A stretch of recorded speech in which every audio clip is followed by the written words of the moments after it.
Okay, so I'm at the hair cuttery about to cut my hair because my hair has been falling out. And I have a couple of bald spots, but mostly because I guess my hair weighs so much. So I'm gonna, I don't want to take off the beanie, it's gonna hurt. So, like that hurt. So there's like, can you zoom in? I can show them. So there's like bald spot here and a couple of other places. I don't really remember, but it's kind of like at the point where if I pull it, it just kind of falls out. So I am going to get it cut. This shall be an experience.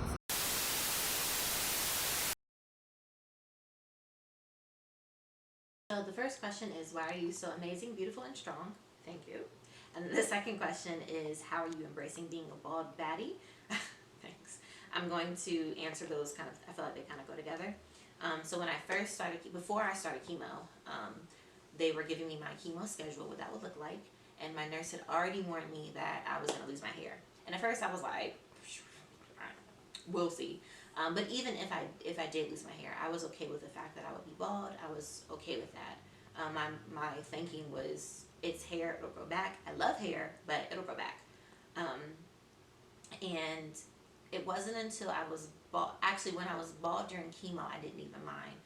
It was during the recovery process where I could see that I would kind of get a little negative a little bit about having no hair, especially because it's getting warmer. And this is where I would typically do my wash and goes. So the convenience of being bald is awesome. Like, I love it. I don't have to do anything. I can just walk out the house. But every now and then, if I let it, it can kind of upset me. But if I catch it and I'm like, I'm a bald baddie, which is my first time ever saying that.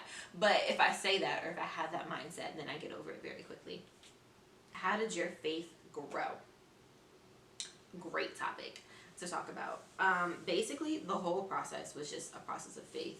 Even before I even went to chemo, I had a conversation with three lovely, lovely ladies. They were so awesome, and just talking about, like, saying the real of how I feel. Like, I feel like in that moment, at least, that something's always wrong with me. Like, why was the surgery not enough? How come I have to go through chemo now? Or like, okay, like, what if it comes back in the future? Or, I mean, just all of these different thoughts that I could just ramble on for hours. And it wasn't until I really trusted that, like, God wants the best for me. And scriptures help too, which I can address that in a later question. But it was mostly just choosing to think about certain things.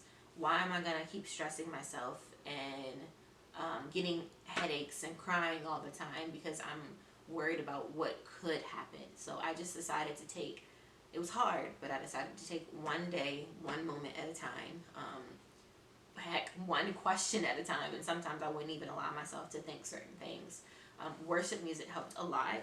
So basically, long story short, how did my faith grow? I mean, it went exponentially. Like, I can't even begin to tell you how close I feel like me and God got, like, intimately during this time, because there was not an hour that I wasn't in communication with him. And an hour is probably a stretch. There probably wasn't 5 minutes that I wasn't in some kind of communication with him, either like singing a song or reminding myself of scripture, what he said, or just thinking of like how he's going to bring me through, or how I'm going to be a testimony for somebody. It was a constant battle, because it was a fight of getting my emotions in check and getting my thoughts in check, aligning it to what God was saying about me. And I'm still doing this even in the process of recovery.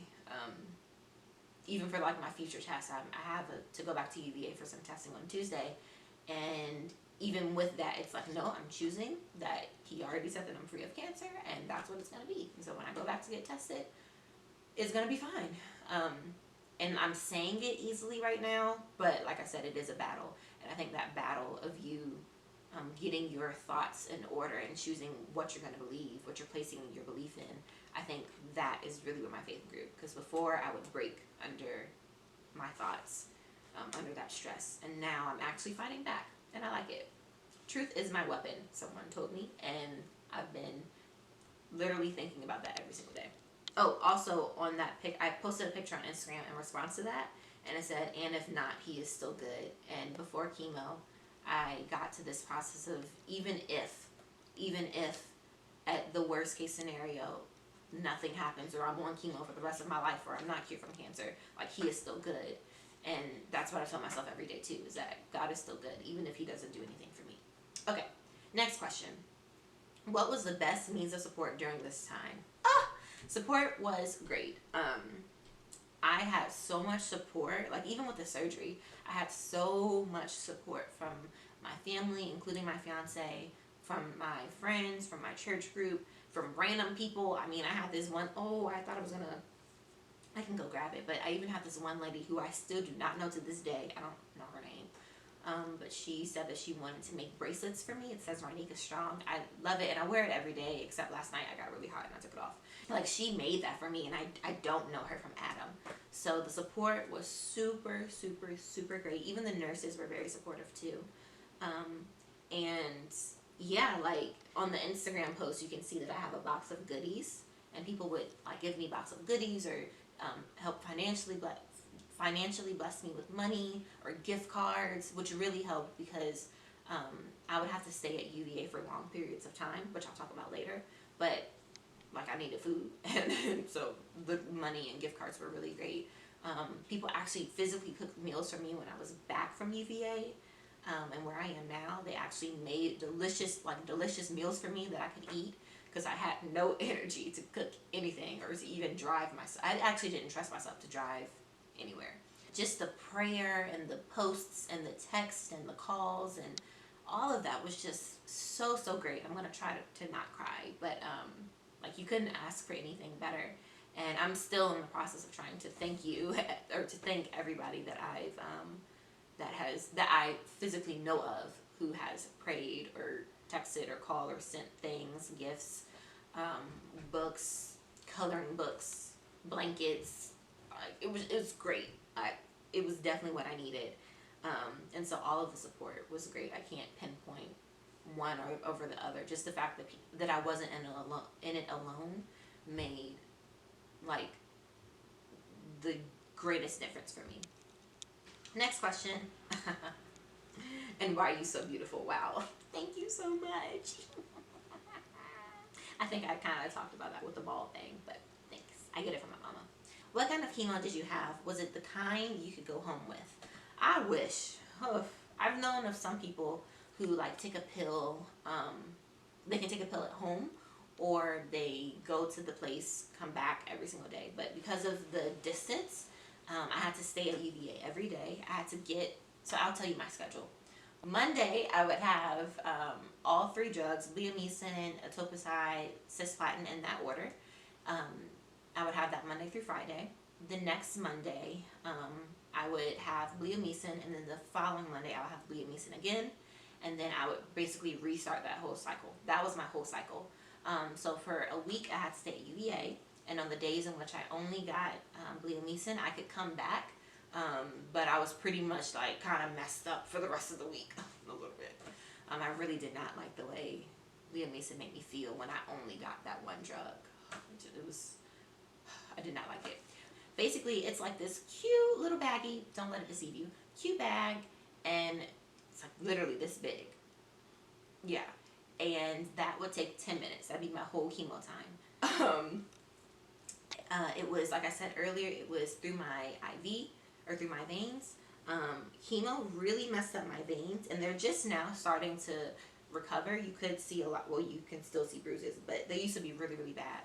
Basically what chemo does is that it kind of just dissolves, for lack of another word.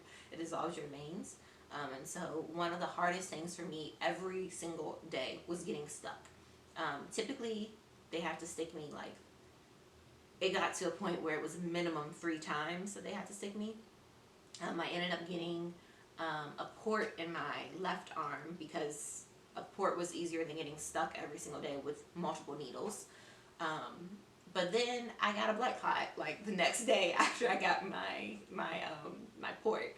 And so that was difficult. That made chemo a lot harder, because if you could just easily, like, hook me up and give me the drugs, I'm okay. But it got to the point where we would have to take like hours before I could even start chemo because they couldn't find anywhere to stick me. So I've been stuck in so many places. It's crazy. I kind of envy a little bit people with great veins that I can see from a distance. So aside from the 3 drugs, they also gave me steroids. So once Friday hit and I wasn't getting all 3 of them, I had to take, actually even when I was getting all 3 of them, I had to get steroids every single day. And though they weren't chemo drugs, it did kind of help with the chemo to go through all of my body and stuff like that. I took 3. I'm not going to try and tell you the name because I would butcher them, but it was a lot. It was a lot. And that was aside from the medication they gave me when I was like having side effects like nauseous or anything like that. So had a lot of pills. I was the pill lady. The next question is, what scriptures did you meditate on? So the very first day of chemo, before anything even happened, before I went back to the room to get my chemo, I was very anxious, like probably the most anxious I've ever been in my entire life, just not knowing what to expect. I meditated on Philippians 4, 6 through 9, and then about the second or third day, I don't know which one of my nurses from the first day, she said that she went home and felt like she needed to pray for me, so she did, and then she wrote 3 scriptures for me for the next day on these beautiful, bright index cards, which I love. Just speaking my love language. And so those that I was meditating on the whole time through chemo was Deuteronomy 31:6, and then Joshua 1:9. So I took these with me to chemo all the time, even if it was on a Monday. I put them in my Bible or my notebook. Yeah, I kept it in my Bible, and I took my Bible with me every day too. So they were really great to meditate on. It helped me to not be fearful, to know who was in control of everything. And it just made the whole situation a lot more relaxed and comforting, honestly. So the next question. The hardest part of your whole journey and how your faith kept you. Listen. Oof. So it seemed to me that the closer I got to finishing, the harder it just got in general. That was the more sticks I was getting from them not finding a good vein on the first time. It was the blood clot. It was the whole thing. But I would say there were 2 situations, and that was probably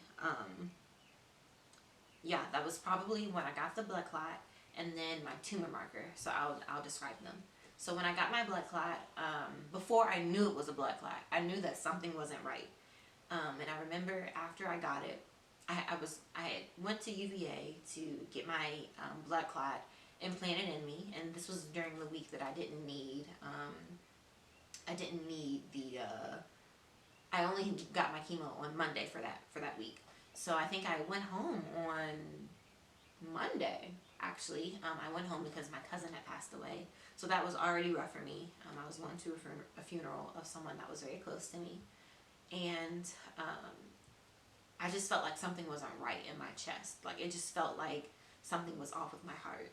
And I remember I had slept with my mom that night.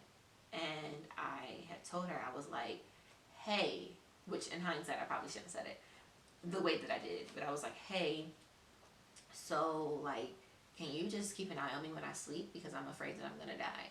And which is why I said I shouldn't have said it like that, but it was true. Like something was just not right.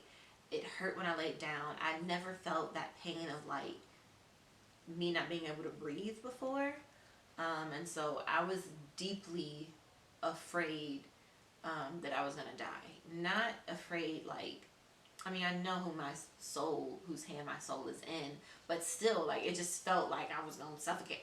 I didn't like it.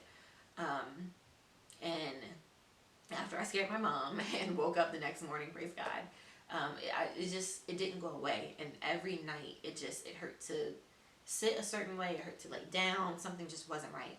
So I went back to UVA. I was like, hey, like, I'm not feeling good at all. Something is wrong. She looked at my arm, and it was swollen, like, I couldn't even wear my wedding ring. It was horrible. And she was like, oh dear, I'm afraid you have a blood clot. And I was like, what in the world? Anyway, long story short, after some tests, I surely had a blood clot, and we got that thing removed. And the second, like no exaggeration, the second that they removed it from my arm, it was like, oh, I can breathe. So this day, we don't know if, well, we know that it wasn't in my heart because they had measured it correctly. There's something that they had to put like through your arm and down somewhere, but they had measured it correctly so that it wasn't tickling my heart or in my heart. But still, something, I don't know what it was, nobody knows, but I'm glad it's out of me, and I, God willing, will never have anything implanted in my arm ever again, because that was just such a bad experience. It was horrible. Oh my gosh. That was really hard for me because I felt like I was gonna die. And then towards the end, I had to get some testing done to see if my tumor marker was down. Basically, my tumor marker is, that's how they mark. It helps them tell if you still have cancer or not, basically, in the best words that I can describe it. And when they took it, it increased, and I was like, okay, God, what is happening in this moment? And I got really, really scared because, I mean, typically, if hypothetically, if it was to increase and if I wasn't done with cancer, then I would have had to keep going through chemo. And I felt like I could not take it anymore. Like, I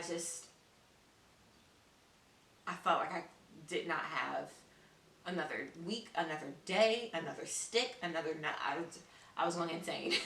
And so knowing that like really stressed me out. And then I started doubting, like, okay, God, did you really say that I was going to be cancer free? Like, what is happening?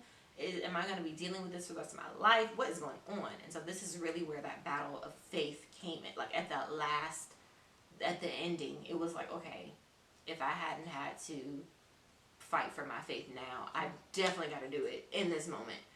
Or if I didn't have to fight for my faith before, I have to do it now. So that was very hard. And even up to the point where they had to give me a PET scan, not a CAT scan, PET scan, which basically they stick you again and they give you radioactive sugars in your body so that they can see when they put you under the scanning if the cancer is eating it, like they can actually see if it's eating it. Thankfully, there was no cancer eating the sugar, which means that I'm cancer free. But still, like even before that, my cancer marker was still high and nobody still knows. So when I go back on Tuesday, I'm actually getting retested for that. And I'm at the point now where it's like, even if it's still high, I'm claiming that I'm cancer free. I am cancer free. And that God's gonna work it out. And maybe we'll have some enlightenment as to why that number is that way. But I believe that everything is gonna be fine.